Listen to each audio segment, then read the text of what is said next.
Is the defendant guilty or not guilty? Guilty of murder in the first degree of Rachel Entwistle. Guilty of murder in the first degree of Lillian Entwistle. We may never know why this happened, but we do know that Rachel and Lillian Rose loved and trusted Neil Entwistle. Neil Entwistle will now live with his evil deeds. Neil Entwistle, 29 years old, husband, father. He shot them in the bed where they were sleeping, covered their bodies with a comforter, locked the house, drove to the airport, and boarded a one-way flight back to England. To anyone on the outside, this house looked like a home. 4 bedrooms, a quiet street, a baby's crib upstairs, shoes by the door. But on January 22nd, 2006, when officers pushed open that master bedroom door, they stopped moving. Under that comforter, tucked in like they were sleeping, was a young mother, and cradled in her arms, her 9-month-old daughter. They had been lying there for more than 48 hours. At sentencing, he showed nothing. No grief, no remorse. Just blank, absent. Her name was Rachel. Her daughter's name was Lillian Rose. And this is what really happened inside that house. Her name was Rachel Elizabeth Souza, born December 14th, 1978 in Kingston, Massachusetts, a small coastal town where families go back generations and everybody has a history with everybody else.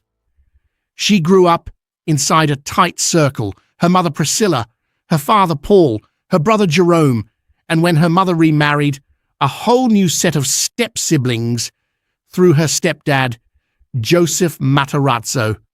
Kingston shaped Rachel early. She was the kind of girl who showed up fully to everything she committed to, academic, theatrical, driven in that quiet, steady way that doesn't ask for applause. She graduated Silver Lake Regional High School in 1997, then packed her bags for the College of the Holy Cross in Worcester, a serious institution with a serious academic culture. She wanted to teach English, drama, theatre, not because it was easy, because it meant something. Junior year, 1999, Holy Cross sent her abroad to the University of York in Northern England, and that's where the story shifts. She joined the University Rowing Club, not as a rower, as a coxswain, the one who sits at the stern, reads the water, keeps 8 people pulling as one. It takes composure, authority, the ability to stay sharp when everything around you is chaos. People who knew her said it fit her like a glove. And it was there, on the riverbank at York, that Rachel Souza first crossed paths with Neil Entwistle.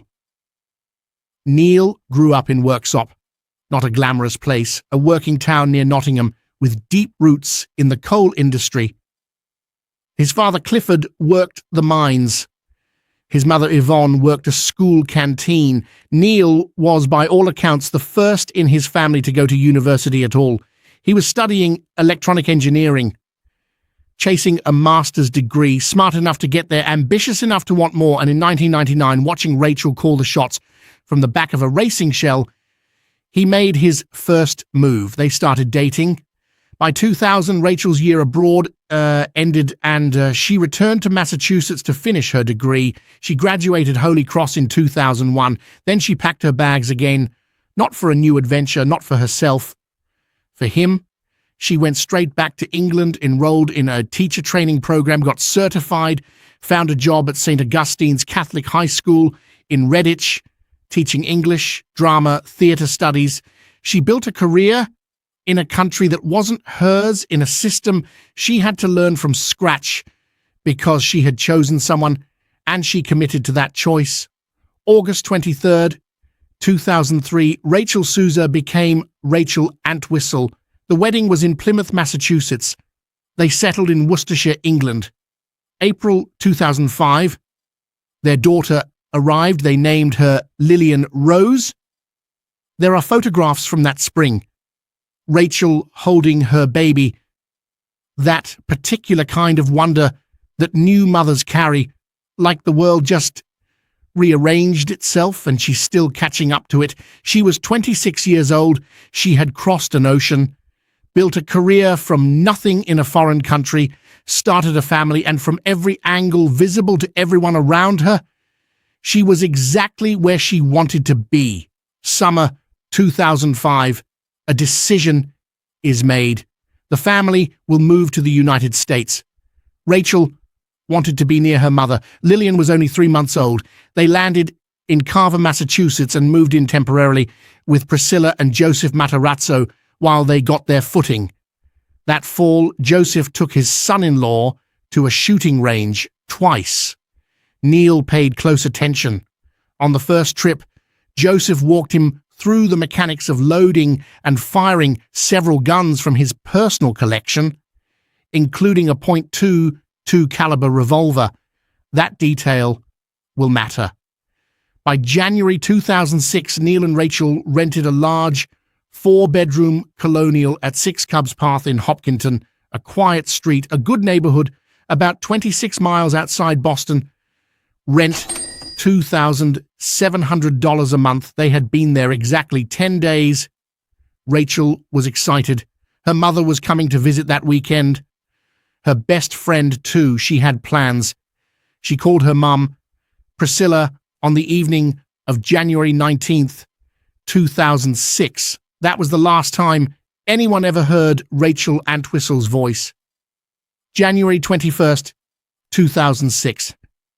Priscilla Matarazzo couldn't reach her daughter, not by phone, not at the door. She called the police. Officers responded to 6 Cubs Path. They walked through the house. They didn't find anything alarming.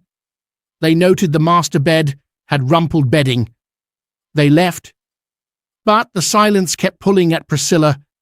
Something was wrong, a mother knows. January 22nd.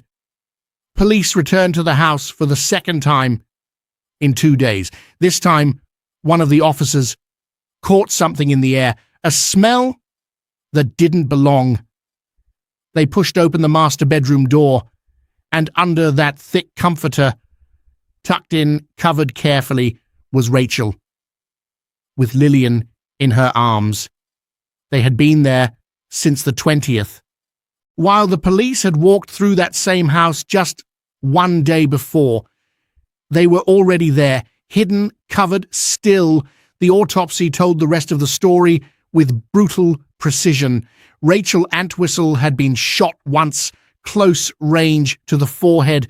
Lillian, 9 months old, had been shot in the abdomen. The bullet passed through her small body and came to rest above her mother's left breast.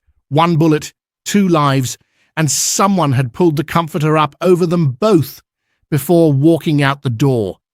Neil Entwistle was not in Hopkinton. He was not in Massachusetts. On the morning of January 21st, 2006, the same morning Priscilla called police, Neil had been at Logan International Airport. He boarded a one-way flight to London. His car sat in the airport parking lot. That was the only trace he left behind on American soil. But investigators don't need a person present to build a case. They started pulling the digital record of the days leading up to January 20th. What they found wasn't chaos. It wasn't a man who snapped. It was a man who had been quietly calculating for weeks. Neil's internet search history in the days before the murders showed someone researching methods of killing, ways to end a life, ways to disappear. He had also visited escort listings and adult services sites multiple times. On January 20th itself, the day investigators believe Rachel and Lillian were killed, Neil logged onto a swingers website. Sometime that same day, 2 people were shot in their bed, and within hours of that, Joseph Matarazzo's .22 caliber revolver was returned to its locked cabinet at the family home in Carver. 40 miles away, the key was left out on the kitchen counter in plain sight. Not hidden, not panicked, placed. January 23rd, 2006. Massachusetts State Police Sergeant Robert Manning placed a call to the Entwistle family home in Worksop, England. Neil picked up. Manning recorded nearly 2 hours of that conversation. We have some bad news about your wife and your daughter. Yeah, We responded to the house and that they're deceased. yeah, Do you know that? I did. He told Neil they had found Rachel and Lillian, that they were gone. Neil said, "I did." He already knew Neil's version of events. He had gone out on the morning of January 20th to shop for computer supplies. When he returned, he found them as they were. He said he covered them. He said he thought about what to do. And he said he didn't call emergency services because, and this is a direct quote, "I didn't know their numbers." 911, 3 digits. The same in every state. Known by children, he had just moved from England, but he knew exactly which road to take, to drive 40 miles to Carver and return that revolver to a locked cabinet. He knew.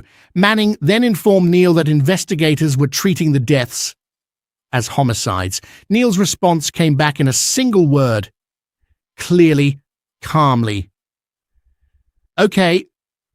Manning went silent on the recording. "What do you say to that?" Neil Entwistle walked into the US Embassy in London on January 25th. Voluntarily. Nobody had come for him yet. Investigators, meanwhile, were dismantling the version of his life that Rachel had believed in. What they found wasn't just debt. It was a sustained, years-long performance. Neil had operated multiple online businesses, most tied to adult services, get-rich schemes, affiliate scams. None of them worked. All of them failed. He cycled through one failing venture after another, while presenting himself to Rachel and her family as a man who had things handled. Since relocating to the United States, Neil had not held a single job. A Massachusetts State Police trooper testified at trial that the Entwistle family had been living significantly beyond any sustainable means. Rachel didn't know. Her mother didn't know. Nobody knew. Because Neil kept the performance going right up until the moment he apparently decided he couldn't anymore. The prosecution's argument was straightforward. Neil Entwistle reached a wall. The financial collapse, the failed businesses, the gap between the life he was selling and the reality he was drowning in. It became unsustainable. And rather than tell the truth, rather than face it, he made a series of decisions. Cold, sequential, deliberate. February 7th, 2006. District Attorney Martha Coakley stood in front of reporters with the piece of evidence that locked the case. Forensic testing had connected Neil Entwistle directly to the murder weapon. His DNA was found on the grip of the revolver, on the gun lock, on the ammunition box. Rachel's DNA was found on the muzzle, inside and out. The next day, February 8th, officers from the Metropolitan Police Extradition Unit found Neil Entwistle at Royal Oak Underground Station in London. He did not resist. He did not fight extradition. February 15th, he was flown into Hanscom Air Force Base in Massachusetts. February 16th, he appeared in Framingham District Court, pleaded not guilty through his attorney, and was ordered held without bail. He would wait in that cell for 2.5 years before the trial began. June 2nd, 2008, Middlesex Superior Court, Woburn, Massachusetts. Judge Diane Kottmeyer presiding. The prosecution, built by Middlesex County DA Jerry Leone, argued in the courtroom by Assistant DA Michael Fabry, did not waste time. Over 12 days, they brought more than 40 witnesses to the stand. The first to take the stand was Priscilla Matarazzo, Rachel's mother. She faced the courtroom and described the gun cabinet, the key, the 2 trips to the range that fall when her husband showed Neil how to load and fire the revolver, the same revolver that killed her daughter and her granddaughter. She stood there and said it out loud. Then Joseph Matarazzo took the stand. He told the jury about a call he received from Neil just days after the bodies were discovered. Neil's voice was shaky, almost whimpering, Joseph said. He asked about the funeral arrangements, and then Joseph recalled Neil stumbling over his own words. He said, "That's the way I left them," then corrected himself. "I mean, that's the way I found them." The courtroom heard it. The jury heard it. The recorded phone call between Neil and Sergeant Manning was played for the jury as well. Nearly 2 hours of stammering, silence, and impossible explanations. The long pauses where Neil tried to explain why. After finding his wife and baby daughter dead in their bed, his response was to cover them and book a flight. "Looking back on it, I don't know why I did things how I did," Neil said on the recording. "I just felt that it wasn't the right thing to do, was it?" The defense had one argument. They claimed Rachel killed Lillian, then herself, and that Neil, grief-stricken and in shock, simply covered them to protect her reputation before leaving. The jury tested that theory the way good juries do. They asked for a physical reenactment. A female juror of Rachel's approximate build attempted to replicate the shooting angles based on the forensic evidence, the bullet path, the positions, the geometry of what had to have happened inside that room. It didn't work. The physics didn't fit. The angles were impossible. Rachel Entwistle could not have done this. After 11 hours of deliberation, 12 jurors returned with the same answer. Unanimous on both counts. Is the defendant guilty or not guilty? Guilty of murder in the first degree, Rachel Entwistle. Guilty of murder in the first degree, Lillian Rose Entwistle.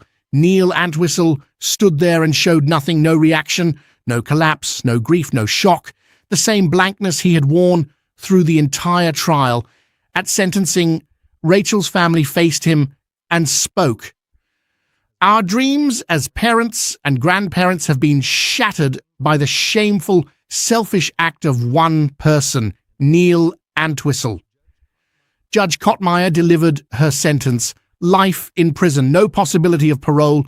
She called his crimes incomprehensible. Neil was transported directly to Old Colony Correctional Center in Bridgewater, Massachusetts. That is where he sits today. His parents read a statement outside the courthouse. They insisted their son was innocent. Promised to keep fighting. That fight went nowhere. Neil appealed. The Massachusetts Supreme Judicial Court denied him. In August 2012, the United States Supreme Court turned him down in January 2013. His sentence is permanent. He will never leave that prison. First-degree murder with premeditation in Massachusetts, that is the highest charge that exists. To convict on that charge, prosecutors had to prove beyond any doubt that Neil planned these killings ahead of time, not in a flash of rage, not in a moment of breakdown, deliberately with forethought, and the evidence made that case without a single gap.